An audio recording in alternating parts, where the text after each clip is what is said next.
नमस्कार दोस्तों, most welcome to संभव एजुकेशन क्लासेस। जनवरी 2024 में जो सीटेट का एग्जाम होने वाला है, उसके लिए हम लोग सीडीपी की एक सीरीज चला रहे हैं और सीडीपी की इस सीरीज में आज ये पहला सेशन है, फर्स्ट क्लास है।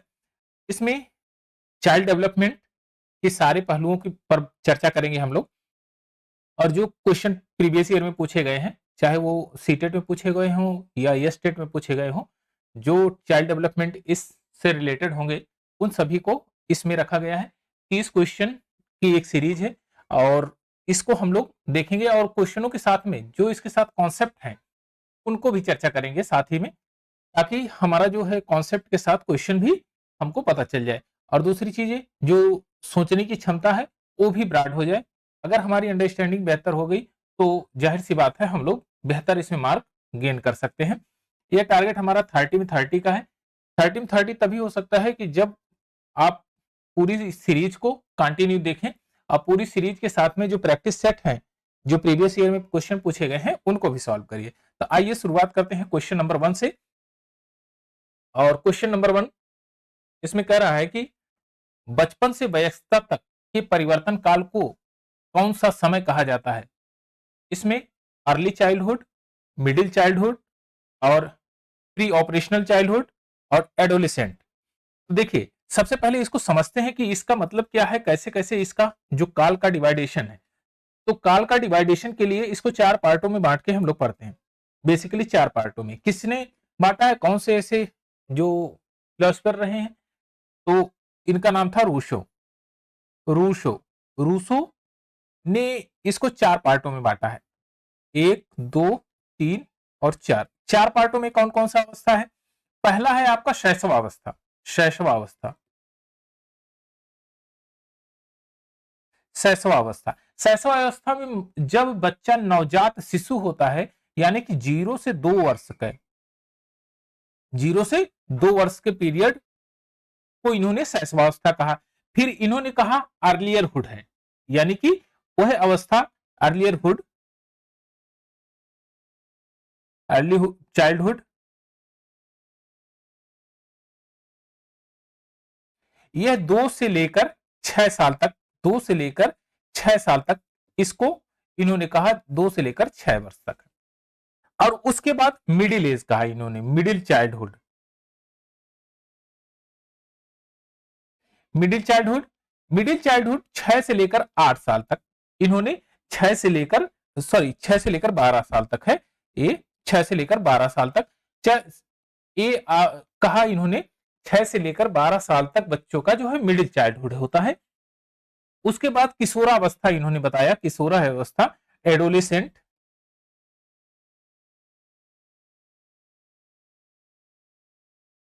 एडोलिसेंस को बताया इन्होंने 12 से लेकर 18 साल तक। ये 4 अवस्थाओं में इन्होंने इसको बांटा। अब अगर हम बात करते हैं शैशवावस्था से किशोरावस्था तक आने के लिए, यानी कि बचपन से लेकर वयस्कता तक के परिवर्तन काल का जो टाइम पीरियड होता है, उसको बोलते हैं आपका एडोलिसेंट यानी किशोरावस्था। तो आपका इसमें ऑप्शन नंबर 4 आपका करेक्ट हो जाएगा। ऑप्शन नंबर 4 आपका करेक्ट आंसर होगा। कौन सा पीरियड? एडोलिसेंट पीरियड, यानी किशोरावस्था होगी आपका, किशोरावस्था।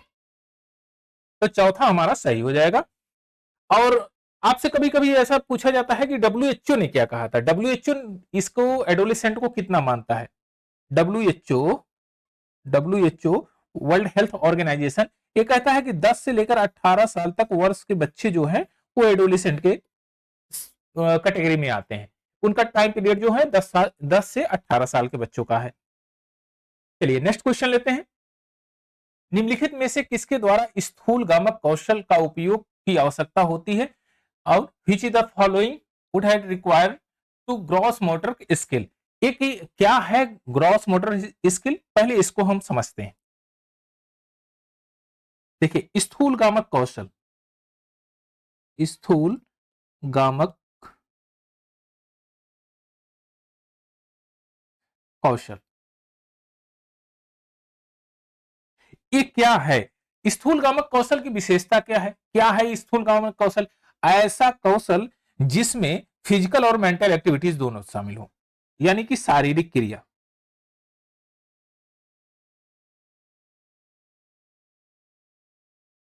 शारीरिक क्रिया शामिल हो, यानी फिजिकल एक्टिविटीज शामिल हो, उसमें गतिविधि शामिल हो, गतिविधि, गतिविधि, मोमेंटम शामिल होना चाहिए। और अगर उसमें शारीरिक क्रिया शामिल हुई तो जाहिर सी बात है इस शारीरिक क्रिया के उपरांत आपकी मसल्स काम करेंगी, यानी मांसपेशियां, मांसपेशियां काम करेंगी। मांसपेशियों के काम करने के बाद आपका नर्वस सिस्टम यानी कि तंत्रिका तंत्र, तंत्रिका तंत्र काम करेगा, तंत्रिका तंत्र काम करेगा, क्योंकि जब आप फिजिकल एक्टिविटीज करते हैं तो मांसपेशियां और तंत्रिका तंत्र दोनों काम करता है। अब फिजिकल एक्टिविटीज अगर आपने किया तो जाहिर सी बात है वह फिजिकल एक्टिविटीज कौन से टर्म में आएगा, तो आप कहेंगे फिजिकल एक्टिविटीज आपका आएगा चलना, चलना यह भी फिजिकल एक्टिविटीज है, दौड़ना यह भी फिजिकल एक्टिविटीज है, आपका बैठना यह भी फिजिकल एक्टिविटीज है, आपका जिम में जाना, जिम करना, जिम करना यह भी फिजिकल एक्टिविटीज है। तो ऐसी एक्टिविटीज जिसमें मसल्स और नर्वस सिस्टम दोनों काम करते हैं, दोनों एक्टिविटीज होते हैं, उसको बोलते हैं आपका स्थूलगामक कौशल है।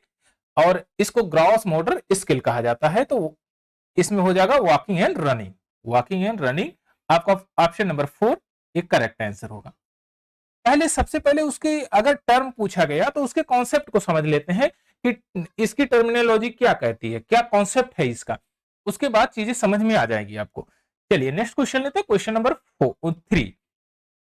देखिए, the first primary agent of socialism, जो सोशलाइजेशन का जो फर्स्ट प्राइमरी एजेंट होता है वो कौन है, समाजीकरण की प्रथम संस्था कौन सा है। बच्चा जब जन्म लेता है तो सबसे पहले किसको देखता है, मदर को देखता है, फादर को देखता है, भाई को देखता है, अपने अपने सब परिवार को देखता है।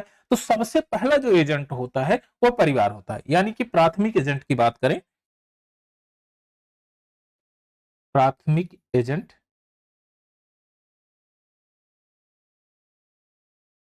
प्राथमिक एजेंट में क्या होगा, परिवार होगा।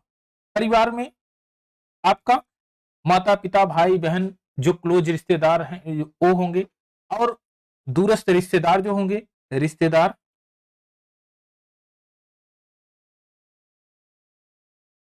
रिश्तेदार होंगे, जो रिलेशनशिप वाले हैं वो लोग होंगे। ये जो क्लोज सामाजिकता वाले व्यक्ति हैं जिनसे व्यक्ति सीखता है, बच्चा धीरे धीरे अपने स्टेजेस को जो पार करता है तो उन्हीं से सारी चीजें सीखता है। पहले सामाजिकता की जो पहली सीढ़ी होती है वो परिवार होता है, यानी सामाजिकरण जो सोशलाइजेशन का फर्स्ट स्टेप होता है वह होती है फैमिली, परिवार। तो इस तरह से आपका क्वेश्चन नंबर 3 का पहला वाला टर्म सही है आपका, फैमिली। फैमिली के बाद, परिवार के बाद वह किसी के पास दोस्ती बनाता है, किसी से ज्यादा अटैचमेंट होता है।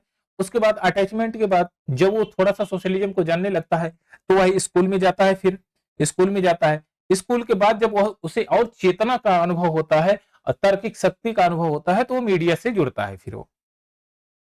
चलिए नेक्स्ट क्वेश्चन लेते हैं, क्वेश्चन नंबर 4। क्वेश्चन नंबर 4 में यह मान्यता है कि भौतिक वस्तुएं जैसे गुड़िया कार तथा सजीव गुण, गुड़िया कार में सजीव गुण होते हैं, क्या कहलाती है। देखिए बच्चा जब छोटा रहता है तो बिलीव करता है किसमें, the believe of that the physical object such that doll car and have likes quantities and called, इसको क्या कहेंगे। अब छोटा सा बच्चा है, मान लीजिए ये बच्चा, ये छोटा सा बच्चा, अब इसकी एक्टिविटीज क्या होगी, यह इसके अंदर कभी भी जो है तार्किक चेतना का विकास नहीं होगा। क्या छोटे बच्चे का तार्किक चेतना होगी, आप कहेंगे नहीं होगी। तार्किक चेतना,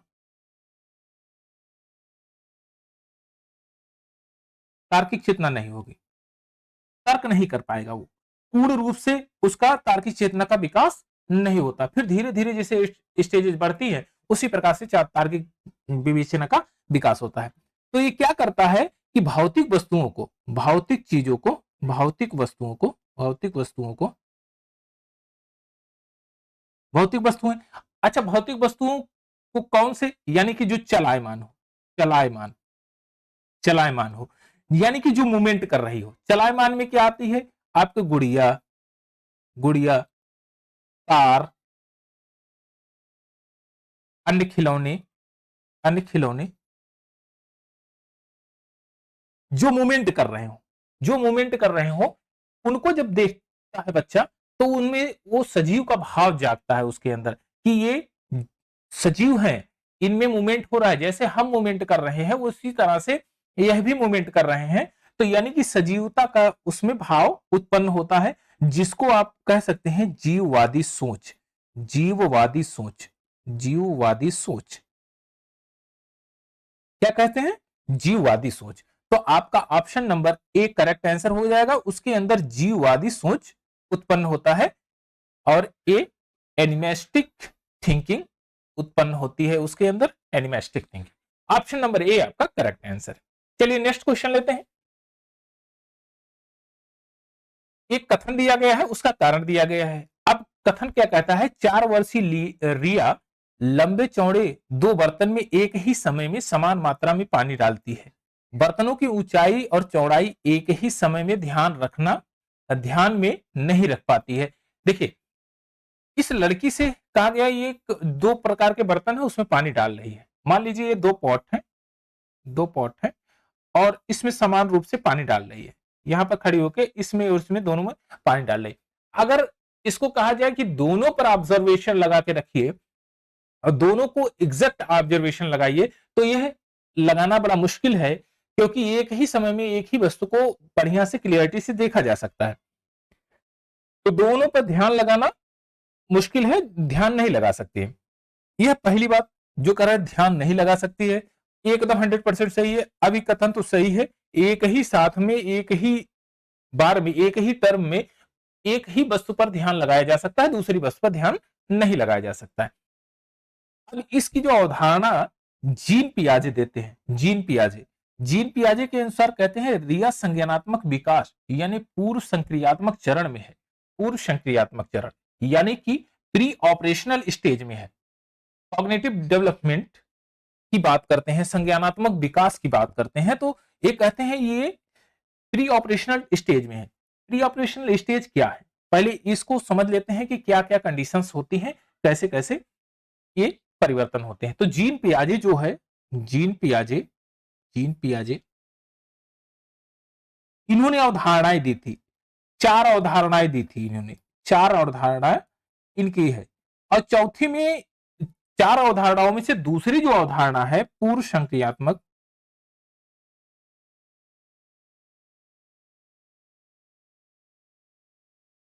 पूर्व संक्रियात्मक अवधारणा यह पूर्व संक्रियात्मक अवधारणा कहती है, पूर्व संक्रियात्मक अवधारणा इसमें कहती है बाह्य आकृतियों के परिवर्तन के बाद भी भौतिक गुण नहीं बदलते हैं। यानी कि बाह्य आकृतियों का जो परिवर्तन हुआ, इसके बाह्य आकृति पे परिवर्तन, बाह्य आकृति में परिवर्तन में, जैसे कोई भी किसी प्रकार का और मोमेंटम आप ले लीजिए, अगर आप 2 चीजों को देख रहे हैं एक ही साथ में, तो दोनों चीजें वो धुंधली दिखाई देगी, स्पष्ट रूप से नहीं दिखाई देंगी। लेकिन अगर स्पष्ट रूप से आपको देखना है और ध्यान लगाना है, तो एक बार में एक ही वस्तु को देख सकते हैं। चाहे वह आकृतियां बदल जाएगी, लेकिन भौतिक गुण नहीं चेंज होंगे। भौतिक गुण नहीं चेंज होंगे। क्या होगा? भौतिक गुण चेंज नहीं होंगे, बदलेंगे नहीं, बदल नहीं सकते हैं? भौतिक गुण चेंज नहीं होंगे। तो बच्चे के अंदर जो तार्किक अनभिज्ञता है, अभी बच्चा जो उसके अंदर तार्किक अनभिज्ञता है, वह तार्किक क्षमता उसके अंदर डेवलपमेंट नहीं है, तो वह उन सब चीजों को नहीं समझ पाता है। अभी वो लर्निंग पीरियड में है। तो तार्किक अनभिज्ञता है, चिंतन की अनभिज्ञता है, चिंतन की अनभिज्ञता,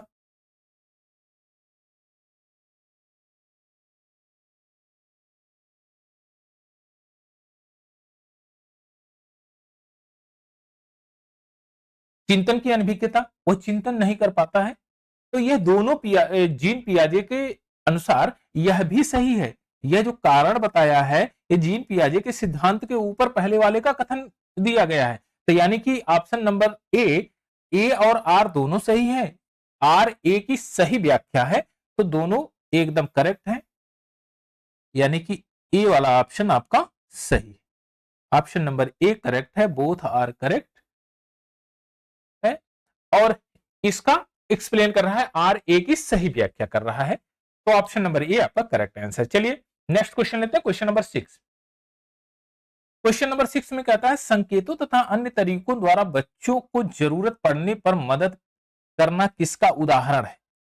अब ये कई बार आपसे पूछा जाता है और बहुत अच्छा जो है ये कॉन्सेप्ट है, ये है आपका वाइगोस्की जी का। किसका है? वाइगोस्की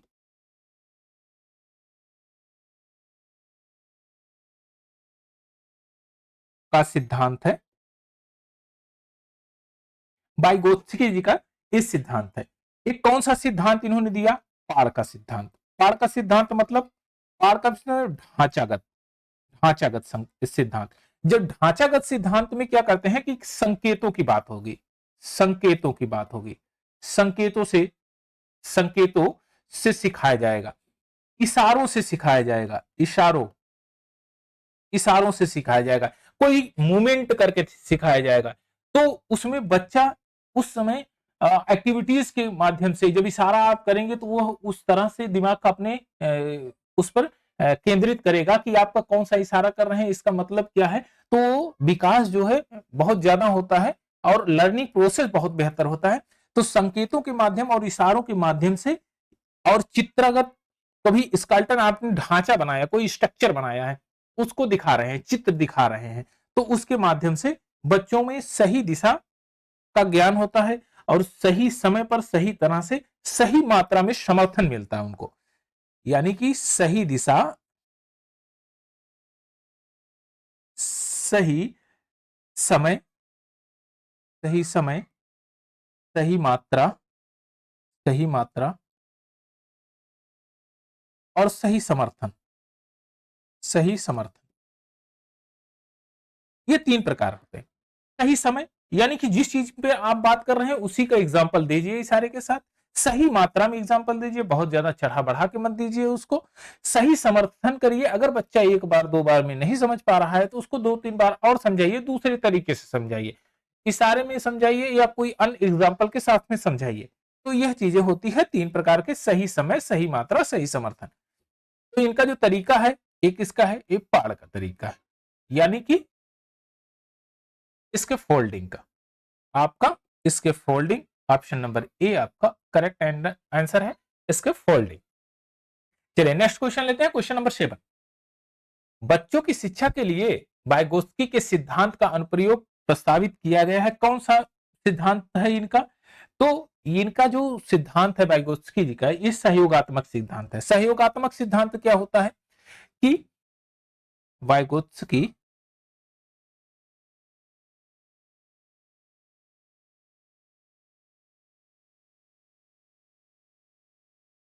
वाइगोत्स्की सिद्धांत जो है,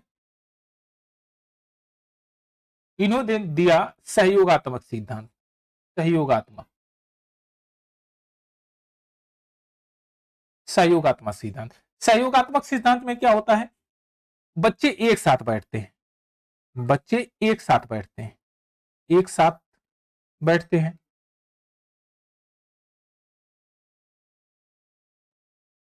बच्चे एक साथ बैठते हैं। अब बच्चे एक साथ बैठकर शिक्षण कार्य करते हैं। मान लीजिए शिक्षण कार्य कर रहे हैं कोई किसी जगह पर, तो एक साथ बैठ के शिक्षण कार्य कर रहे हैं। यह सामूहिक यानी कि सहयोगात्मक भावनाएं का उत्पन्न होती है। जब बच्चा एक जगह पर बैठेगा तो अपने मित्रों से भी सहयोग की आशा करेगा और उनकी भी हेल्प करेगा, तो यह सहयोगात्मक भावना का उत्पन्न होती है उनके अंदर, सहयोगात्मक भावना उत्पन्न होती है,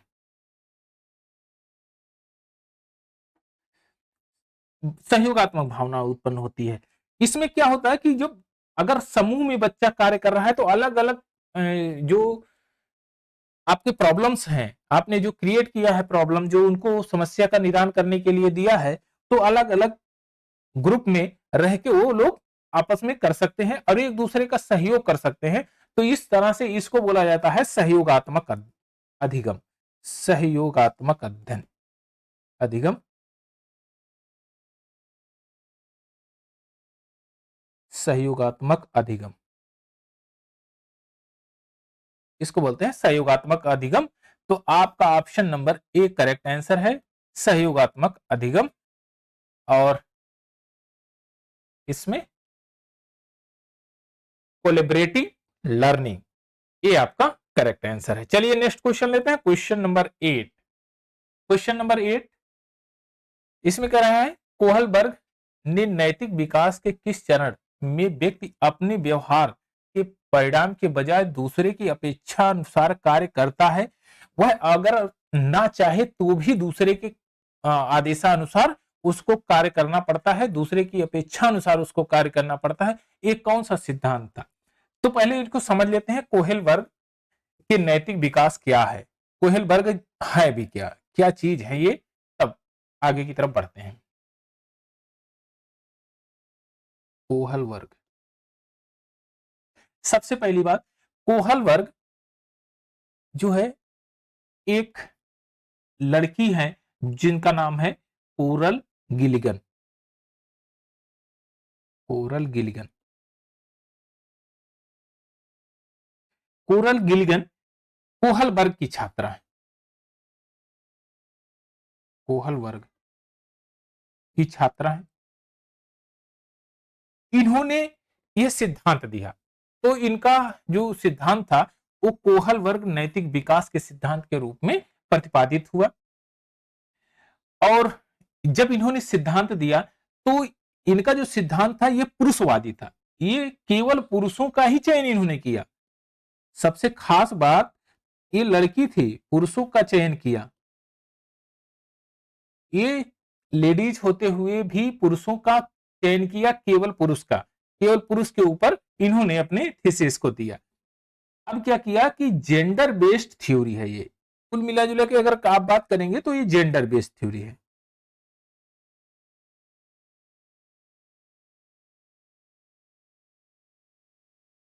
जेंडर बेस्ड थ्योरी है। अब इनमें और क्या विशेषता थी, इसने नारीवादी और नैतिकता से परे सिद्धांत दिया था। नारीवादी, नारीवादी और नैतिकता से परे था, परे सिद्धांत दिया था। यानी नारीवादी का उसमें कहीं जिक्र नहीं है, उसकी एक्टिविटीज, उसके क्रियाकलापों का कहीं पर भी यह इसका जिक्र नहीं है। अब सिद्धांत क्या था, इन्होंने जो सिद्धांत दिया, इन्होंने कहा कि व्यक्ति को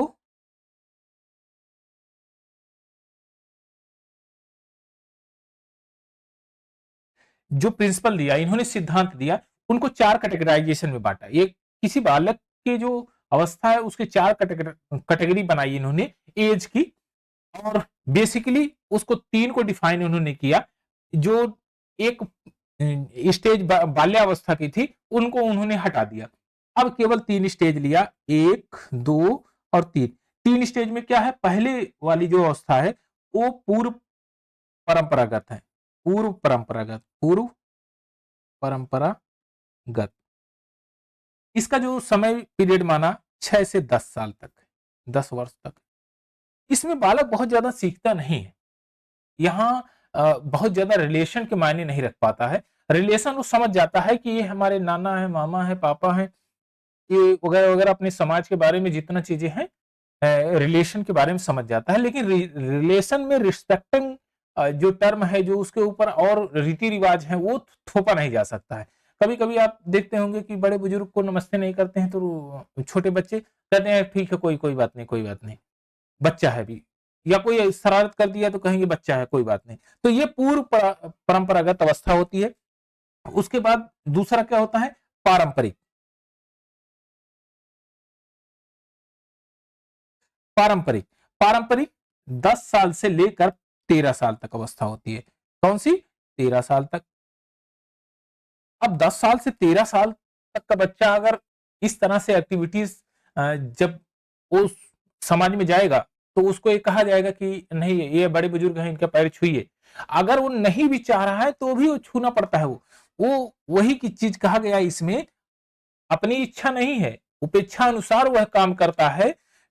इसीलिए उसको पारंपरिक को ट्रेडिशन बना दिया गया है, ट्रेडिशनल वर्क करता है वो, पारंपरिक। फिर उत्तर पारंपरिक, पारंपरिक,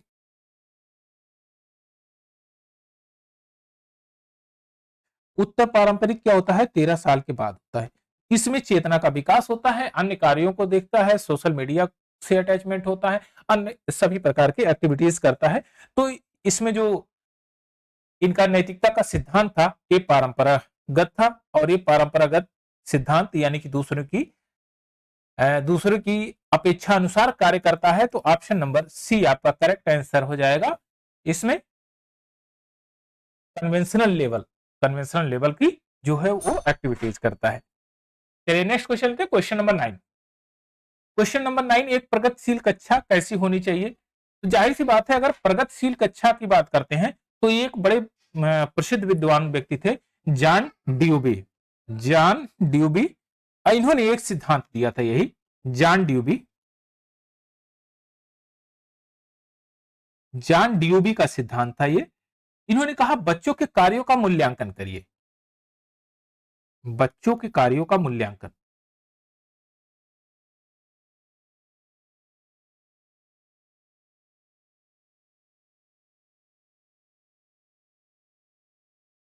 एवेल्युएशन करना है आपको, एवेल्युएशन करना है बच्चों के कार्यों का, बच्चों के कार्यों का एवेल्युएशन करना है। अब कार्य का एवोल्यूशन किस तरह से क्या करेंगे कि कार्य बच्चों का अनुभव डेवलप करता है, वह प्रतिबिंबों का आधार होता है, यानी कि कैसे कैसे आप उस बच्चे को जो समस्या देंगे तो वह त्रुटियां करेगा, और समस्या को आपको स्वयं सॉल्व करना है। यह नीति 2020 की है, और इसमें बताया गया कि आपको समस्या का समाधान स्वयं ही बताना है और बच्चे से वह एक्टिविटीज करानी है। तो पूरा मामला किस पर केंद्रित है? वो बाल केंद्रित, यानी शिक्षा जो है केंद्रित है, वो विद्यार्थी पर केंद्रित है, विद्यार्थी यानी कि बालक पर केंद्रित है, विद्यार्थी पर केंद्रित है।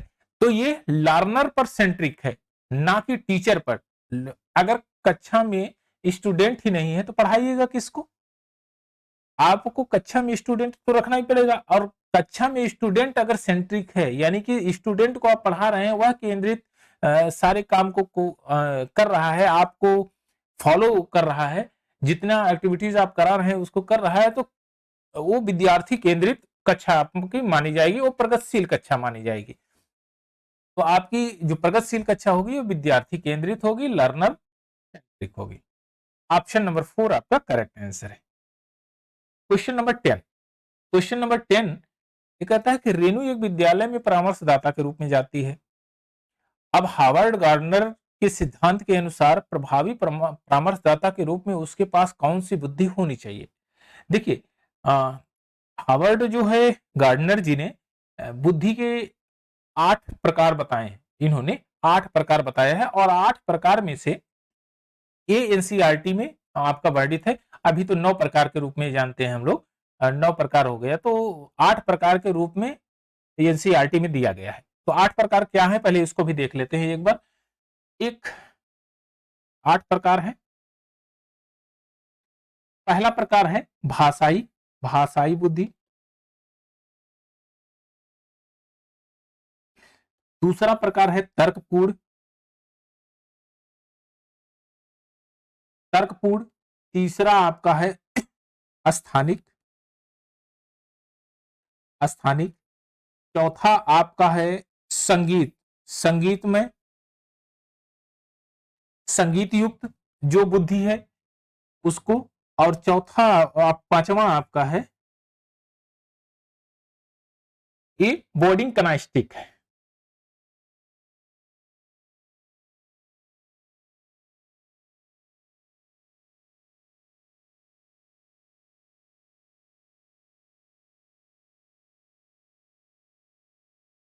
बोर्डिंग कनास्थेटिक है। और आपका छठा है अंतः वैयक्तिक।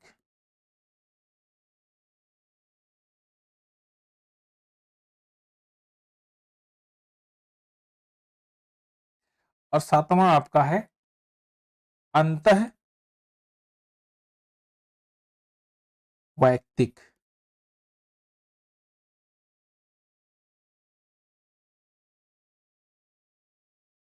और 8वां आपका है प्राकृतिक।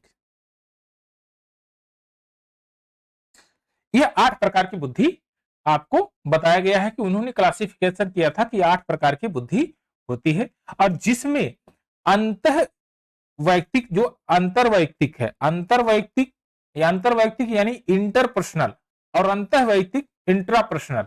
तो इंटरपर्सनल जो होता है वह व्यक्ति को दूसरे को समझने के काम में आता है, ऐसी बुद्धि जो दूसरे के भाव को समझ सके, दूसरे की मनोवैज्ञानिक दशाओं को समझ सके, उसको बोलता है अंतरवैयक्तिक। और जो इंटर स्पिरिचुअल हो, यानी कि अपने अंदर की बातों को समझ सके, वह अंतःवैयक्तिक होता है, यानी अपने अंतः विचारों को, तो वह अंतःवैयक्तिक होता है। तो इसमें दूसरे के विचारों को समझना है। परामर्श, जो प्रभावशाली परामर्शदाता तभी बन सकते हैं जब आप जिसको परामर्श देने गए हैं उसके विचारों को समझ लीजिए। वह आपको आपको तभी सुन सकता है कि जब आप उसके भावों को समझ सकिए और उससे आप तालमेल मिला लीजिए, क्योंकि फ्रेंडशिप में आप बात करते होंगे कि दोनों के गुण जब तक समान नहीं होते हैं तब तक वो फ्रेंडशिप नहीं होगी। तो वही चीजें हैं, जब जिसको आप परामर्श देने गए हैं, परामर्श दे रहे हैं, उसके सारे भाव को समझिए, तभी आप परामर्श दे सकते हैं। यानी कि उसके भाव को जानने के लिए आपको क्या जानना जरूरी है, क्या बुद्धि होना चाहिए, वो अंतरवैयक्तिक होना चाहिए, इंटरपर्सनल होना चाहिए। ऑप्शन नंबर सी आपका करेक्ट आंसर है, इंटरपर्सनल होना चाहिए, इंटरपर्सनल। चलिए नेक्स्ट क्वेश्चन लेते हैं। राष्ट्रीय शिक्षा नीति 2020 एक शिक्षक को शिक्षण अधिगम प्रक्रिया के दौरान प्राइमरी स्कूल में बच्चों के संप्रेषण के लिए किस भाषा का प्रयोग करना चाहिए। अगर बच्चों के साथ संप्रेषण कर रहे हैं, बच्चों के साथ है, ध्यान में रखिएगा, क्योंकि बच्चा अभी विशेष प्रकार की अन्य नॉलेज नहीं रखा हुआ है, अन्य भाषा से परिचित नहीं है। अगर आप बच्चों से संप्रेषण की बात करते हैं तो वह होना चाहिए उसकी जो लोकल लैंग्वेज, यानी कि उसकी जो मदर लैंग्वेज है, जो उसकी माँ से लैंग्वेज प्राप्त हुए हैं, जो उसके सोशलिज्म से हैं, जो उनके मातृत्व की लैंग्वेज है, उनमें वो ज्यादा कंफर्टेबल फील करेगा। ना कि आप इंग्लिश या अदर टर्म को ले आके उसमें आप शामिल कर दीजिए जो उसकी मदर लैंग्वेज है नहीं। तो उसको पहले समझेगा बच्चा, फिर धीरे धीरे उसको एडॉप्ट करेगा। लेकिन जो मदर लैंग्वेज है उसको विशेष प्रकार के समझने की जरूरत नहीं है, वह बोलना शुरू कर देता है। क्योंकि जब कोई हिंदी या इंग्लिश प्रदेश का, जैसे मान लीजिए आप अमेरिका में जाइए, तो इंग्लिश वहां पर सिखाना नहीं है, वह लैंग्वेज सोशल के हिसाब से अपने व्यक्ति बोलते बोलते सीख जाएगा। लेकिन अगर हिंदी की बात करते हैं, हिंदी कभी हम बच्चों को सिखाते नहीं है शुरुआती दौर में कि देखिए ये का है, खा है, या कुछ इस प्रकार से दादा नाना चाचा जो भी हम बोलना रहता है तो बोलते हैं, तो वह उसी हिसाब से वो सीख लेता है। वो लैंग्वेज किससे सीखता है, वो मदर लैंग्वेज से सीखता है, वो सोशल से सीखता है। तो बच्चों के अंदर जो मातृभाषा है उसको जन्म देना चाहिए, उसको उसमें शिक्षा का ज्यादा प्रादुर्भाव करना चाहिए। तो आपका ऑप्शन नंबर 4 करेक्ट आंसर हो जाएगा। और जो राष्ट्रीय शिक्षा नीति आई थी ये आपकी एनईपी 2020, एनईपी 2020। और इसमें बहुत खास बात एक चीज पूछी जाती है कि इनका फॉर्मूला दिया था 5334 का, 5334, ये क्या है, ये न्यू फॉर्मेट है।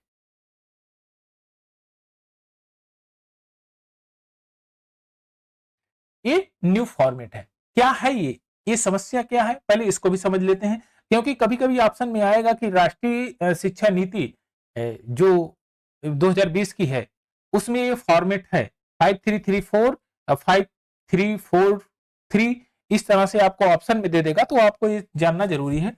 तो इन्होंने कहा कि पहले मूलभूत चरण है, सबसे पहले फंडामेंटल स्टेज है,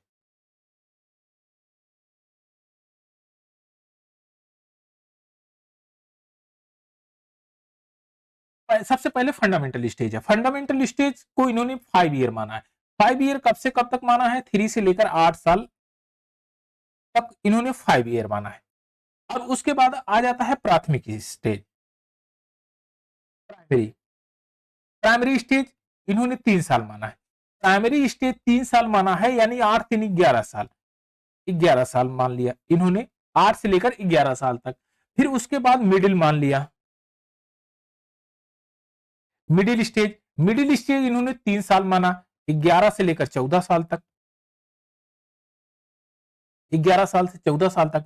फिर इन्होंने सेकेंडरी माना, इन्होंने सेकेंडरी मान लिया 4 साल, 4 साल यानी कि 14 से लेकर 18 साल तक, 14 से लेकर 18 साल तक 4 साल मान लिया। उसके बाद जब आगे की तरफ बच्चा बढ़ता है 18 साल के बाद, फिर हायर सेकेंडरी और दुनिया भर की जो भी हायर एजुकेशन होता है उसको अडॉप्ट कर सकता है। लेकिन यह स्टेजेज में बांटा गया है, 5-3-3-4 का न्यू फॉर्मेट दिया गया है। चलिए नेक्स्ट क्वेश्चन लेते हैं, क्वेश्चन नंबर 12। 5 साल में अच्छा ये क्वेश्चन है, ये आपके इथिक्स पर बेस्ड है, आप समझिए इसको। 5 साल की वैशाली अपनी माँ से कहा कि माँ मुझे अमित की तरह फुटबॉल चाहिए। वैशाली की माँ जवाब देते हुए उसकी माँ ने कहा कि फुटबॉल तो केवल बच्चे खेलते हैं, लड़के खेलते हैं। अब ध्यान से देखिएगा, फुटबॉल तो केवल लड़के खेलते हैं, मैं तुम्हारे लिए एक छोटी सी प्यारी गुड़िया ले आऊंगी। माँ का जवाब यह दिखाता है कि वह एक लड़की है और उसे गुड़िया के साथ खेलना चाहिए, ना कि फुटबॉल के साथ। यह जो जेंडर है, जेंडर की रूढ़िवादिता दिखा रही है। क्या दिखा रही है? जेंडर की रूढ़िवादिता, स्टीरियोटाइप है ये, जेंडर स्टीरियोटाइप। तो आपका ये ऑप्शन नंबर 3 करेक्ट आंसर हो जाएगा। जेंडर स्टीरियोटाइप ये लिंग की रूढ़िवादिता को प्रदर्शित कर रही है कि तुम लड़के हो, लड़की हो, इसलिए तुम गुड़िया से खेलो, जो लड़के हैं वो फुटबॉल खेलते हैं। तो ऑप्शन नंबर 3 आपका करेक्ट आंसर। चलिए नेक्स्ट क्वेश्चन लेते हैं। बच्चों का नामीकरण उन्हीं वर्गों में बांटना चाहिए। अब इसमें जो क्लासिफिकेशन किया है, labelling of children and placing them in the categories, कौन सी कैटेगरी में कैसे कैसे बांटना चाहिए उनका। अगर नामीकरण आप किसी बच्चे का कर रहे हैं, नामीकरण करके उनके बच्चों को वर्गों में बांट रहे हैं, तो अर्थपूर्ण सिखाने के लिए बढ़ावा देना तथा सुसंगठित करना नहीं। अर्थपूर्ण बढ़ावा ये ऐसा नहीं हो सकता, आप क्लासिफिकेशन करके अगर डिवाइडेशन कर देंगे तो अर्थपूर्ण जो सिखाने का जो प्रोसेस है वो बढ़ावा दे सकते हैं, ऐसा संभव नहीं। उनको साथ में बिठा के पढ़ाइए। अब देखिए, अगर मान लीजिए एक क्लास है, उसमें आपने 3 सेक्शन बांट दिए, 3 प्रकार के बच्चों को कैटेगरी किया। ये सबसे टॉप क्लास के बच्चे हैं और ये मिडिल क्लास के हैं, ये थर्ड क्लास के, ये थर्ड क्लास के एकदम निहायत लड़के हैं। इन पर आपने खूब ध्यान दिया, इनको क्लासिफाई करके अलग कर दिया कि भैया इन्हीं को पढ़ाना है, इन्हीं को आगे बढ़ाना है, और ये इसको नहीं देखना है, वो ध्यान नहीं देना है क्योंकि ये पढ़ने में ऐसे ही लीचड़ है, ये ज्यादा पढ़ेगा नहीं, तो इसलिए इस पर विशेष ध्यान देना नहीं है। तो ये क्या दिखाता है? बच्चों में हीन भावना दिखाएगा। सबसे पहले हीन भावना का जन्म देगा। हीन भावना, बच्चा क्या समझेगा? कहेगा हमारा तो नामनीकरण कर दिया है, हमको जो है अलग कर दिया गया है, हमारा प्लेस अलग कर दिया गया है और हमें अलग वर्ग में बांटा गया है, तो हम हीन भावना देखेगा, कहेगा कि हम तो पढ़ने में कमजोर हैं, इसलिए हमको चलो ठीक है, कैसे जैसे कैसे हमको पास ही करना है। वह सीखने की ज्यादा ललक नहीं रखेगा, सीखने में रुचि नहीं रखेगा, सीखने में रुचि नहीं रखेगा। क्यों नहीं? क्योंकि जो भी सिखाने वाला आएगा, जब क्लास का अलग कैटेगरी बना दिया गया है, तो वो उसी हिसाब से सिखाएगा, कहेगा मानसिक सेट अपना करके आएगा कि अरे ये तो वही बच्चे हैं जो कभी पढ़ते नहीं है। तो उस तरह से मानसिक भावनाएं विकृत होंगी, जिसमें बच्चों के समूह में हीनता की भावना उत्पन्न होती है और तथा उसमें लाचारी को जन्म देता है। अच्छा, अब उसके बाद क्या कहता है ऑप्शन, ये तो सही है, ऑप्शन नंबर 2 सही है। सभी बच्चों में अधिगम की जरूरतों को पूरा करने के लिए एक सकारात्मक रणनीति होनी चाहिए। नहीं, अधिगम की जरूरतों को पूरा करने के लिए एक सकारात्मक रणनीति होना जरूरी है, लेकिन इन्हें वर्गों को बांट के नहीं होता है, वर्गों को बांट के कभी नहीं होगा। सकारात्मक आप दृष्टिकोण रखिए, लेकिन वर्गों को बांट के नहीं, वर्गों के साथ में एक ही साथ में मिला के। बच्चों के आत्मसम्मान तथा प्रदर्शन पर कोई प्रभाव नहीं पड़ेगा, ये सब तो निरर्थक चीजें हैं। सबसे इंपॉर्टेंट है ऑप्शन नंबर 2 और यही करेक्ट आंसर है। इसमें हीनता जन्म लेती है और लाचारी भी जन्म देती है, तो इसलिए बच्चों को बढ़िया शिक्षा देना चाहिए और इसको क्लासिफाइड नहीं करना चाहिए, ये कमजोर बच्चे हैं, ये जो है अच्छे बच्चे हैं। तो आपका ऑप्शन नंबर 2 करेक्ट आंसर हो जाएगा। चलिए नेक्स्ट क्वेश्चन लेते हैं, क्वेश्चन नंबर 14। सतत एवं समग्र जो विकास है उसका मूल्यांकन कैसे माप सकते हैं, कैसे कर सकते हैं? तो राष्ट्रीय शिक्षा नीति 1986 की ये थी कि आपको किसी बच्चे को आप लर्निंग करा रहे हैं, राष्ट्रीय शिक्षा नीति में राष्ट्रीय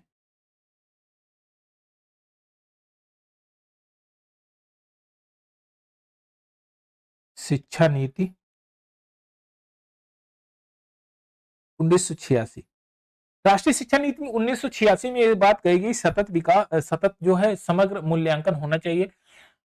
अच्छा, मूल्यांकन क्यों जरूरी है? क्योंकि किसी व्यक्ति को कोई किसी बच्चे को आप ज्ञान दे रहे हैं, तो ज्ञान वो कितना एडॉप्ट किया है, कितना उसके अंदर जानकारी आई है, जब तक आप मूल्यांकन नहीं करेंगे तब तक आपको पता नहीं चलेगा कि वह कितना एडवांस हुआ है, जिसको हमने जितना कितना ज्ञान दिया है, हमने कितना तक वो पाठ याद कर लिया है, क्या उसके दिमाग में मेमोराइजेशन कितनी कैपेसिटी है, क्या क्षमता है।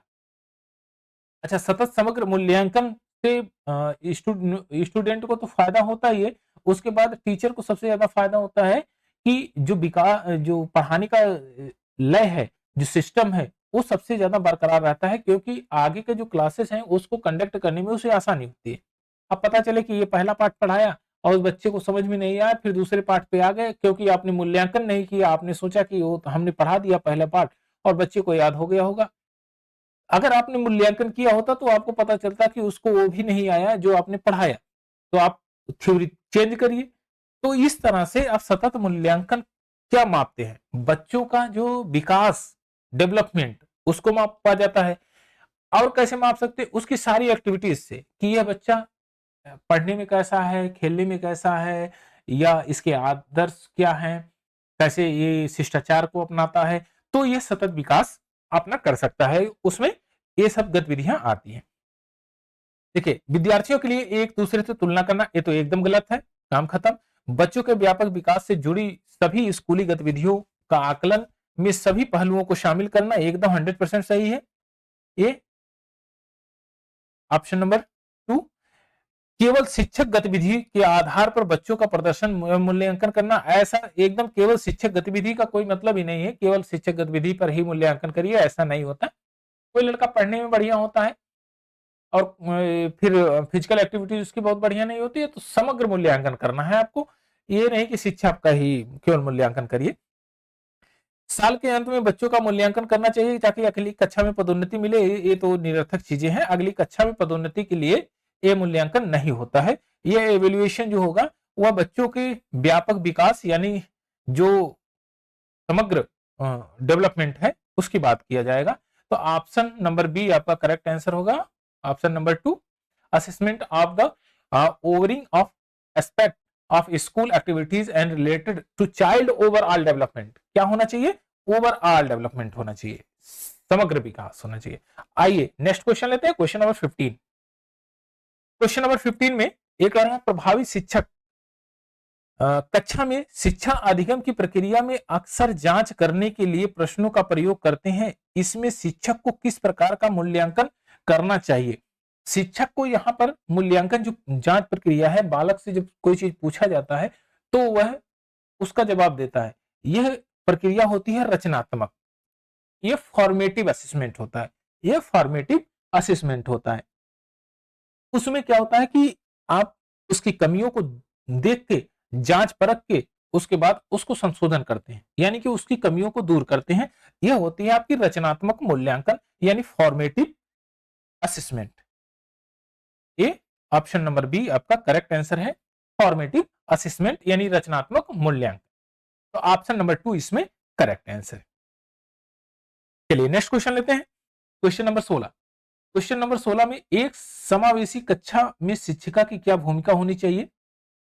देखिए, समावेशी कक्षा में जो शिक्षिका की भूमिका होनी चाहिए वो क्या होनी चाहिए कि पहली बात, समावेशी कक्षा क्या है, इंक्लूसिव क्लासरूम क्या है? ऐसा क्लासरूम जिसमें शिक्षक बच्चों की कमियों का पता लगाता है और स्वयं ही उसको दूर करने का प्रयास करता है।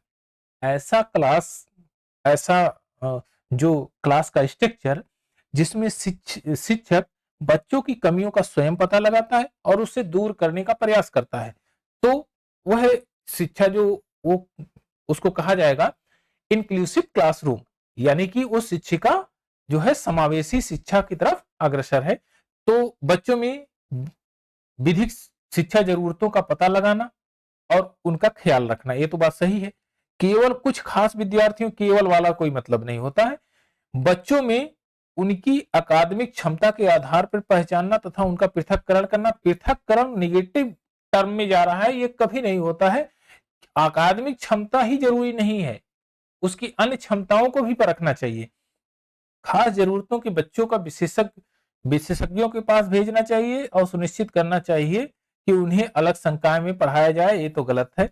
अलग संकाय में नहीं पढ़ाया जाए, उनको उन्हीं के साथ में पढ़ाया जाए जो अन्य बच्चे पढ़ रहे हो, ताकि उनके साथ में अन्य बच्चों का भी विकास हो।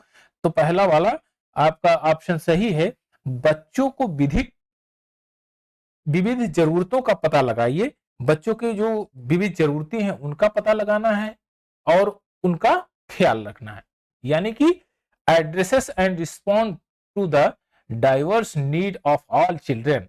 तो आपका option number A correct answer है। चलिए नेक्स्ट क्वेश्चन लेते हैं, क्वेश्चन नंबर 17। थोड़ा जल्दी जल्दी करके काम खत्म करेंगे इसका। हर विद्यार्थी को अच्छा, विविध समूह में विद्यार्थियों के शिक्षण के दौरान एक शिक्षिका को क्या ध्यान में रखना चाहिए? शिक्षक जब शिक्षण कार्य आप कर रहे हैं तो उसको क्या ध्यान में रखना चाहिए? शिक्षिका को हर विद्यार्थी को स्वीकारना चाहिए और सम्मान देना चाहिए, ये तो बात एकदम 100% सही है। हर विद्यार्थी को स्वीकारना चाहिए तथा सम्मान देना चाहिए। सांस्कृतिक भिन्नताओं को अनदेखा करना चाहिए, नहीं, सांस्कृतिक विभिन्नताओं को अनदेखा करना चाहिए, ये तो गलत है। सांस्कृतिक विभिन्नताओं को अनदेखा नहीं करना चाहिए। हो सकता है कहीं और कल्चर रिलीजियस धर्म से आए तो उसको हटाना नहीं चाहिए। इसका मतलब ये नहीं कि मैं इस जात को बच्चे को नहीं पढ़ाऊंगी, या ये नीचे तबके का है इसको नहीं पढ़ाएं और ऊंचे तबके का है को उसको पढ़ाएं, ये सब तो एकदम भिन्नताओं से अलग रहना चाहिए।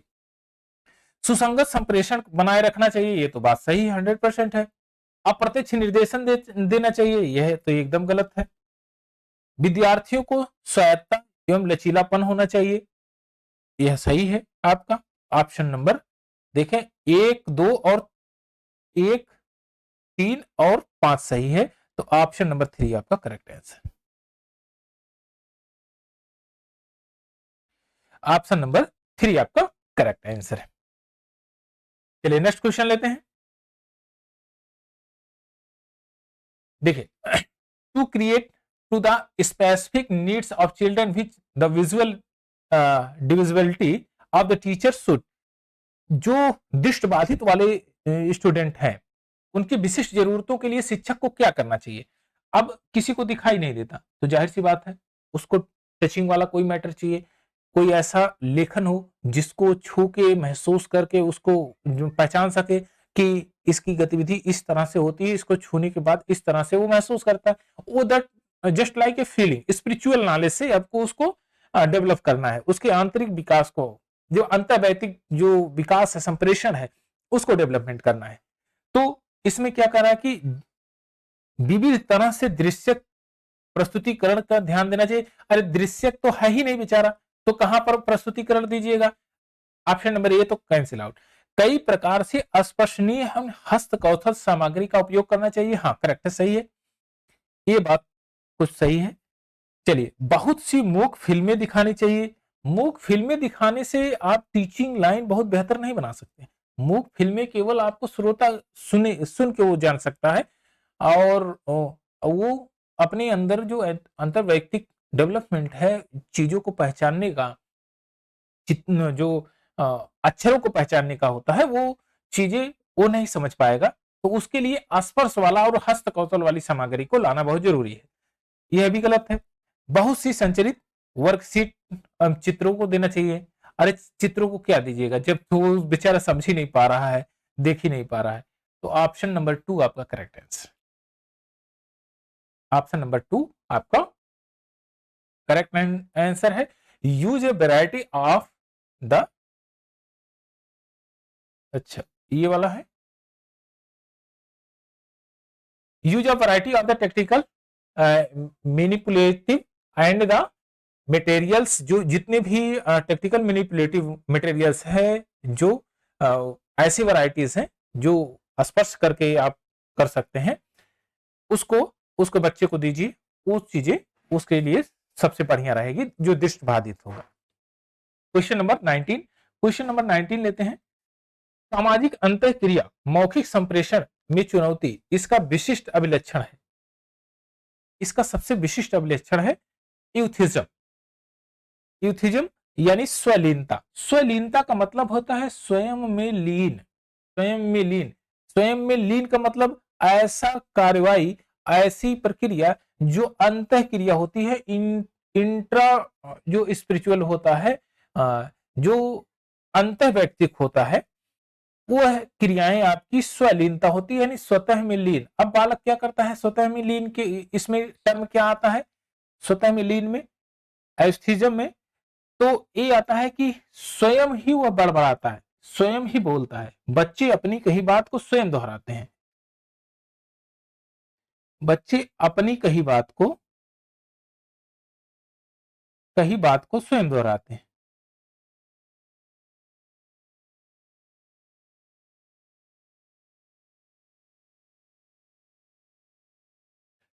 बच्चे अपनी कही बात को स्वयं दोहराते हैं, जिससे उन्हें सामाजिक अंतःक्रिया तथा संप्रेषण की चुनौती का सामना करना पड़ता है। जो कोई बात आप कहेंगे कि क्या बड़बड़ा रहे हो, और वो सोशलिज्म में सभी व्यक्तियों को पता है कि अगर अंतर्वैयक्तिक क्रिया कर रहा है तो बालक के ये नेचुरली है, अंतर्वैयक्तिक क्रिया करना वो प्राकृतिक है, वो उस समय वो स्टेजेस में करता है, लेकिन उसको सामाजिक संप्रेषण की चुनौतियों का भी सामना करना पड़ता है। तो यह प्रक्रिया तब उत्पन्न होती है जब वह स्वलीनता की बात करता है, स्वतः में लीन होकर और अपनी कई बातों को बड़बड़ाता है। तो ऑप्शन नंबर ए आपका करेक्ट आंसर, यूथिज्म। चलिए नेक्स्ट क्वेश्चन लेते हैं।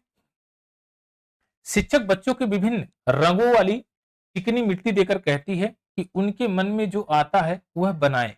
उसके माध्यम से वह बच्चों में क्या जानना चाहती है? कि सृजनात्मकता, हाँ हो सकता है सृजनात्मकता हो। रटना, ये तो गलत है। असहयोग, असहयोग का कोई मतलब नहीं होता है। अनुशासनहीनता को बढ़ावा देना, ये गलत है। सृजनात्मकता, सृजनात्मकता यानी क्रिएटिविटी। क्रिएटिविटी क्या होती है? जब आप कोई चीज, आप कोई समस्या देंगे या कोई आपने बच्चों को दिया, कोई टॉयज दिया और इससे एक्टिविटीज आप करा रहे हैं, कोई अन्य वस्तुओं को देकर एक्टिविटीज करा रहे हैं, तो वह व्यक्ति से, उससे बच्चे से बोलेंगे कि इससे और अन्य चीजें करके दिखाओ, तो वह क्रिएटिव माइंड होकर वह चीजें करेगा।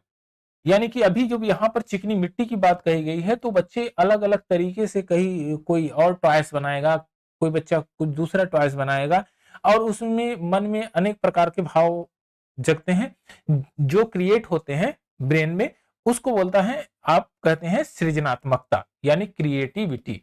ऑप्शन नंबर ए इसका करेक्ट आंसर होगा। नेक्स्ट क्वेश्चन लेते हैं, क्वेश्चन नंबर 21। क्वेश्चन नंबर 21, बचपन के प्रारंभिक सालों में किसके विकास पर ध्यान केंद्रित करना चाहिए? तो इसमें देखिए किसके विकास पर ध्यान केंद्रित करना चाहिए? Physical skill, social skill, cognitive capabilities, emotional skill, abstract reasoning.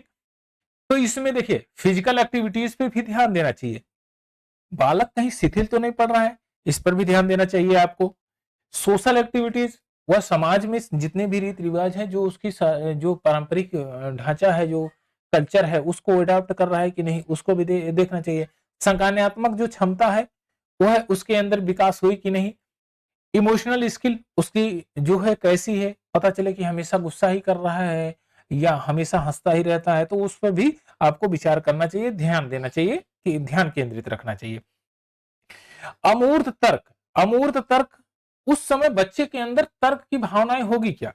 उस समय वह तर्क कर सकता है? आप कहेंगे नहीं, उस समय अमूर्त तर्क वह नहीं कर सकता है, क्योंकि उससे उस समय लॉजिकल रीजनिंग का पता नहीं है, उसे क्या सही है क्या गलत है, उसको क्या मालूम है। तो इसलिए अमूर्त तर्क इसमें गलत है, अब्स्ट्रैक्ट रीजनिंग इसमें गलत है। तो आपका सही है ये चारों ऑप्शन।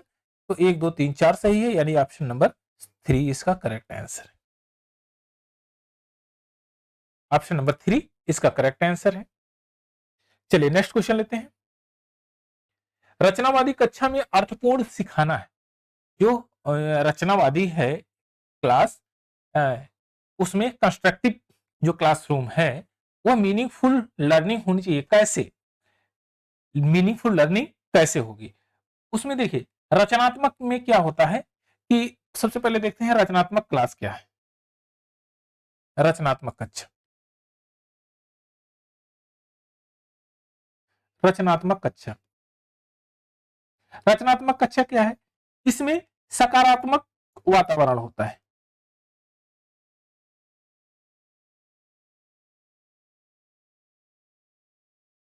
सकारात्मक वातावरण होता है। सकारात्मक वातावरण के साथ क्या क्या चीजें डेवलप होती है? तो उसमें आपका सोशल डेवलप होगा, सामाजिकता, सामाजिकता डेवलप होगी। उसमें जो सामाजिकता का संचार होगा, कौशल का संचार होगा, सहयोग का संचार होगा और अंतः व्यक्तित्व का संचार होगा। अन्य चीजों का भी संचार, जो शिक्षा संचार है, जो स्पिरिचुअल नॉलेज है, जो सोशलिज्म का नॉलेज है, जो तार्किक शक्ति है, उसका भी संचार होगा। तो अंतः संप्रेषण क्रिया के द्वारा खोजी गई प्रक्रिया है ये। तो इसमें जानकारी के भंडार का उपयोजन होता है। यह तो गलत है, जानकारी के भंडार का उपयोजन अर्थपूर्ण सिखाना नहीं होता है। वह अंतः संप्रेषण यानी अंतः क्रिया की खोज की प्रक्रिया होती है, क्योंकि इसमें सामाजिक कौशल, सहयोग, शिक्षा संचार की बातें होती है। तो यह आपका ऑप्शन नंबर 2 आपका करेक्ट आंसर होगा।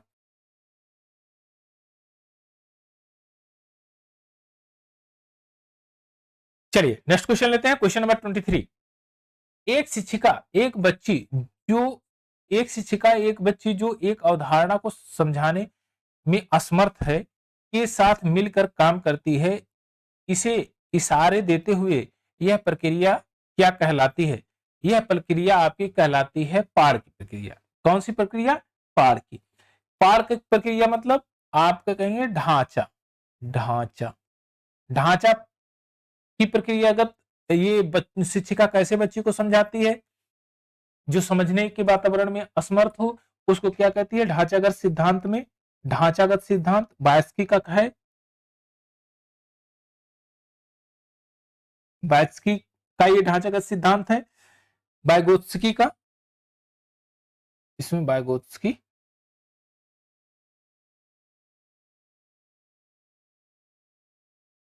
बायगोत्स्की का ढांचा का सिद्धांत। इसमें क्या करते हैं? इशारे की बात करते हैं, इशारे की बात करते हैं और इसमें क्या करते हैं? संकेतों की बात करते हैं, इशारों की बात करते हैं, संकेतों की बात करते हैं, जिसमें संकेतों के माध्यम से लर्निंग प्रोसेस को प्रोसीड करते हैं, यानी अधिगम कार्य को पूरा करते हैं।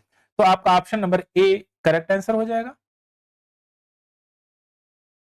इसके फोल्डिंग, ऑप्शन नंबर ए इसके फोल्डिंग, इसका फोल्डिंग इज करेक्ट आंसर।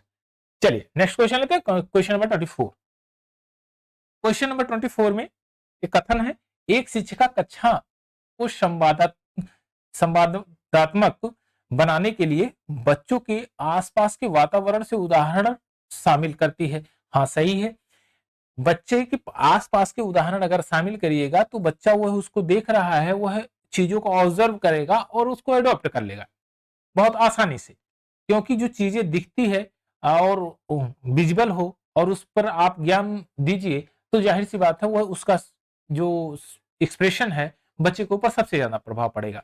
तो आसपास के जो वातावरण है उसमें बच्चे को पढ़ाना, उसे एग्जाम्पल्स देना, उसके एग्जाम्पल्स के माध्यम से आपको अधिगम कराना, यह सबसे आसान तरीका है। सामाजिक सांस्कृतिक संदर्भ को सिखाने में महत्वपूर्ण भूमिका निभाता है। एकदम 100% सही है। आप सामाजिक चीजें जैसे आप सिखा रहे हैं बच्चे में, आप देखिए कभी सांस्कृतिक कोई पूजा होता है जिसे अखंड रामायण हुआ या अन्य चीजों के पूजा सांस्कृतिक कार्यक्रम या धार्मिक कार्यक्रम होते हैं, तो बच्चों को जब दिखाएंगे कि देखिए ये अखंड रामायण की है, ये पूजा होता है, इसमें ये चीजें होती है, और उन सब मतलब उनके बच्चों के दिमाग में यह चीजें समझ में आ जाएगी। यानी सामाजिकता की और संस्कृत की अगर बातें की जाएगी, और क्योंकि उसके समाज में वो चीजें घट रही है, तो वह चीजें एकदम उसके दिमाग में आराम से बैठ जाएगी। तो कथन तो एकदम 100% सही है। कथन जो तर्क दिया जा रहा है कथन के आधार पर, वह भी सही है। तो ऑप्शन नंबर ए और आर दोनों सही है, आर ए की व्याख्या करता है। तो यह चीजें भी आपकी सही है। Option number A correct answer.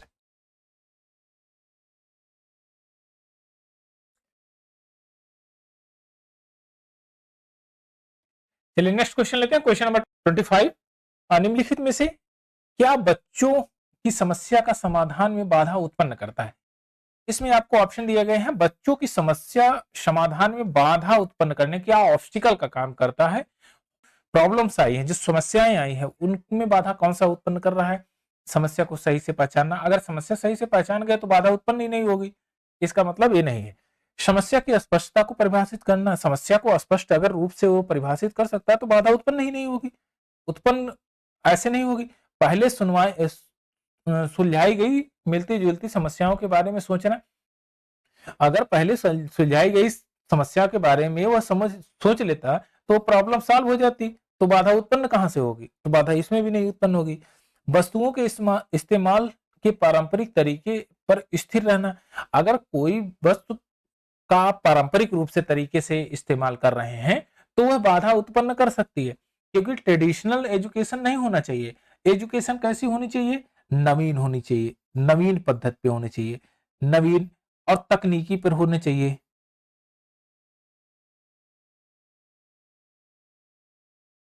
तकनीकी पर टेक्नोलॉजी का प्रयोग होना चाहिए। प्रौद्योगिकी प्रायोगिक होनी चाहिए। जो आपका अप्रेंटिस कराया जाता है, जो आपका प्रैक्टिकल कराया जाता है, उस पर आधारित होनी चाहिए। नए नए टेक्नोलॉजी के पर आधारित होनी चाहिए। वो ट्रेडिशन जो पुराना ट्रेडिशन चला आया उसी पर आधारित नहीं होना चाहिए। तो यह ऑप्शन नंबर डी आपका करेक्ट आंसर है, या ऑप्शन नंबर 4। ऑप्शन नंबर 4 आपका करेक्ट आंसर। चलिए नेक्स्ट क्वेश्चन लेते हैं। क्वेश्चन नंबर 26, विद्यार्थियों द्वारा की गई गलतियां व त्रुटियां शिक्षकों व विद्यार्थियों की असफलता को दर्शाती है। तर्क क्या दे रहा है? बच्चों में खुद के सोचने की क्षमता नहीं होती है, इस तथा इनके सीखने को सुनिश्चित करने के लिए उन्हें लगातार निर्देश देने पड़ते हैं। ऐसा नहीं है। देखिए, विद्यार्थियों के बारे में जो बात की जा रही है, विद्यार्थियों द्वारा दी गई गलतियों तथा त्रुटियां शिक्षक व विद्यार्थियों की असफलता को दर्शाती है, ऐसा नहीं है। त्रुटियां और गलतियां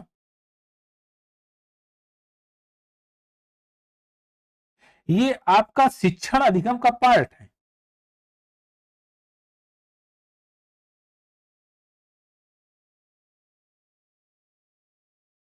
का भाग है, शिक्षण अधिगम का भाग है।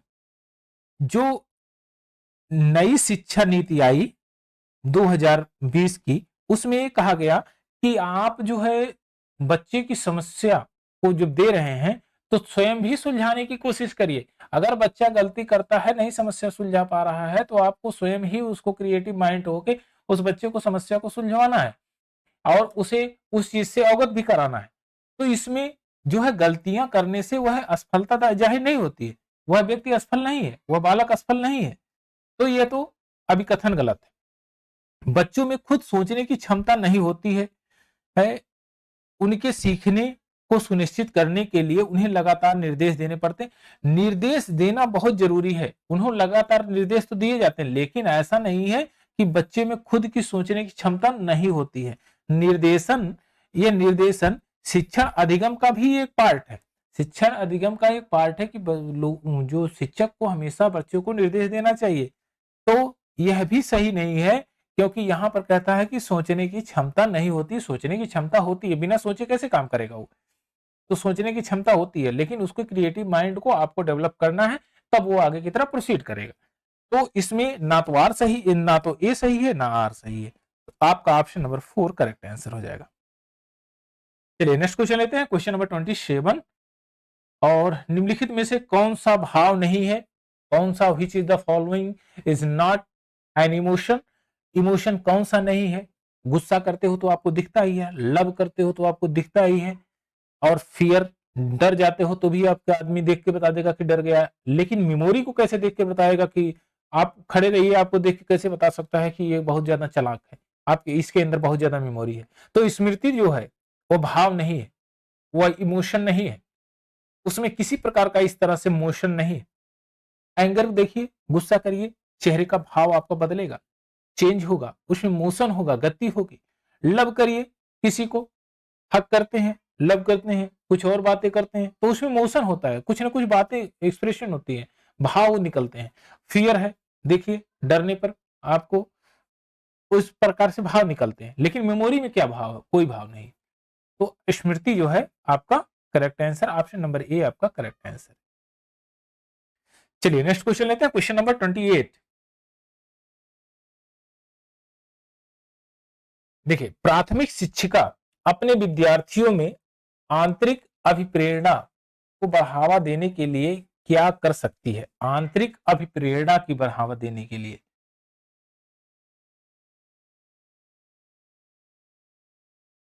इंटरेस्टिक मोटिवेशन, इसको बढ़ावा देने के लिए वो क्या कर सकती है। हर विद्यार्थी को हर एक प्रयास की प्रशंसा करे, हर एक विद्यार्थी को हर एक प्रयास की प्रशंसा करे, ऐसा ठीक नहीं। हो सकता है प्रत्येक प्रयास में वो सफल ना हो, इस तरह से प्रयास करना, इस तरह से किसी को बढ़ावा देना, ऐसा ठीक नहीं है। आंतरिक संप्रेषण ये अभिव्यक्ति नहीं देता है, ये बहुत अच्छा तरीका नहीं है। अवांछनीय व्यवहार से दंडित करे, दंड का कोई प्रावधान नहीं है शिक्षा में, कोई प्रावधान नहीं है। शिक्षा हमेशा जो है आपके अंतर्वैयक्तिक है, उसको फ्रेंडशिप के रूप में आप फ्रेंडली ट्रीट करिए, तभी वो शिक्षित हो पाएगा। जब तक उसे अपने फ्रेंडली ट्रीट नहीं करिएगा, तब तक वह आपको पराये के रूप में देखेगा और शिक्षित नहीं हो पाएगा। विद्यार्थियों के प्रतिस्पर्धा को बढ़ावा देकर, ये तो बात सही है, लेकिन प्रत्येक व्यक्ति अगर प्रतिस्पर्धा वाला नहीं हो तो क्या उसको बढ़ावा नहीं दे सकते हैं? नहीं दे सकते हैं। तो यह भी पूर्ण रूप से सत्य नहीं। बच्चों को सीखने में आनंद की अनुभूति को प्रोत्साहित करके, हाँ ठीक, बच्चों के जो सीखने की आनंद की अनुभूति है वह प्रोत्साहित करके। इसीलिए कहा गया है कि पढ़ाई के दौरान इंटरटेनमेंट नहीं करना चाहिए, पढ़ाई के दौरान इंटरटेनमेंट नहीं करना चाहिए, लेकिन इंटरटेनमेंट के साथ पढ़ाई करिए तो वह रोचक बन जाती है। यही चीज कर रहा है कि जब आप पढ़ा रहे हैं तो इंटरटेनमेंट यानी अनुभूति, आनंद की अनुभूति होना चाहिए, तब वह बच्चा अपने आप प्रोत्साहित होकर पढ़ेगा। तो यह चीजें आपको समझनी जरूरी है। तो ऑप्शन नंबर 4 इसका करेक्ट आंसर है। चलिए नेक्स्ट क्वेश्चन लेते हैं।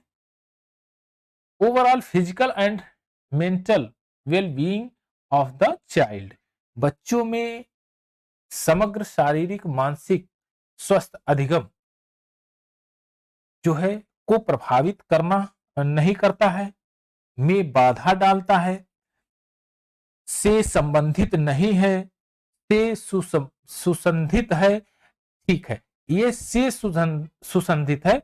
बच्चों में समग्र शारीरिक और मानसिक यानी फिजिकल और मेंटल दोनों एक्टिविटीज अधिगम को सुसंधित करती है, और ये आपका ऑप्शन नंबर 4 करेक्ट आंसर है। वह दोनों फिजिकल और मेंटल एक्टिविटीज दोनों पर कंट्रोल करती है जो अधिगम। तो ऑप्शन नंबर 4 आपका करेक्ट आंसर है। चलिए नेक्स्ट क्वेश्चन लेते हैं, और इसका ये लास्ट सेशन का लास्ट क्वेश्चन है। ये रूही का मानना है कि उसने ठीक से पढ़ाई नहीं की थी, जिसके कारण उसके विज्ञान की परीक्षा में अच्छे नंबर नहीं आए हैं, बल्कि वह विज्ञान में बहुत अच्छा प्रदर्शन करती रही, कर सकती है। रूही अपने प्रदर्शन का आरोपण किस कारण को कर रही है। अब ध्यान से देखिए, यहां पर जो सेंटेंस में कह रहा है उसने ठीक से पढ़ाई नहीं की थी, उसने ठीक से पढ़ाई नहीं की थी, यह चीज कह रहे हैं उसने ठीक से पढ़ाई नहीं की थी, जिसके कारण जिसके कारण यह पढ़ाई ना करने के कारण दे रही दोस्त, परीक्षा में अच्छे नंबर नहीं आए। विज्ञान में अच्छा प्रदर्शन कर सकती थी, कर नहीं रही थी, कर सकती थी। रूही ने यह प्रदर्शन जो आरोपण कर रही है वो पर्यावरणीय कारण नहीं है, क्योंकि आप मेहनत करेंगे तो आप सफल होंगे। योग्यता की कमी नहीं, योग्यता की कमी यह निर्धारित नहीं करता है कि आपको आज नहीं आ रहा है तो कल भी वह चीज आपको नहीं आएगी। हो सकता है कि आज नहीं आ रही है तो कल हो सकता है वो आपको आ जाए। कोशिश की कमी, हाँ ये है कि अगर आज आपने कोशिश नहीं किया तो इसलिए आपके मार्क नहीं आए, लेकिन अगर आप कल कोशिश करेंगे तो पक्का आपके मार्क आ जाएंगे। कठिन भाग्य, लेकिन कठिन भाग्य का कोई मतलब नहीं होता, भाग्य योग्य कुछ नहीं होती है। विशेष प्रकार का जो जो प्रैक्टिस करेगा वो ज्यादा सफल रहेगा। लैक ऑफ एफोर्ट, यानी कि जो प्रयास की कमी के कारण आपका ये रूही के नंबर कम आए। तो इस तरह से ऑप्शन नंबर 3 आपका करेक्ट आंसर है। तो सीडीपी के जो है ये 30 क्वेश्चन रहे, और इसी प्रकार से हम लगभग जो अब तक 2016 से लेकर 2023 तक जितने भी पेपर हुए हैं, टोटल पेपर का हम सीडीपी कवर करेंगे। और सीडीपी भी, उसके बाद पर्यावरण पर्यावरण और पर्यावरण की पेडागोजी, और उसके बाद एक और आपका मैथमेटिक्स की पेडागोजी। इन 3 पेडागोजी को हम कंप्लीट करेंगे, और हमारी टीम द्वारा आपको हिंदी की पेडागोजी भी तैयार कराई जाएगी। तो ओवरऑल जो आपका 2016 से लेकर 2023 तक का जितना भी पेपर हुआ है उनका हम समग्र अध्ययन करेंगे, और कंटिन्यू आपको वीडियो मिलेगी एवरीडे। तब तक के लिए आप लोग इसका आनंद लीजिए।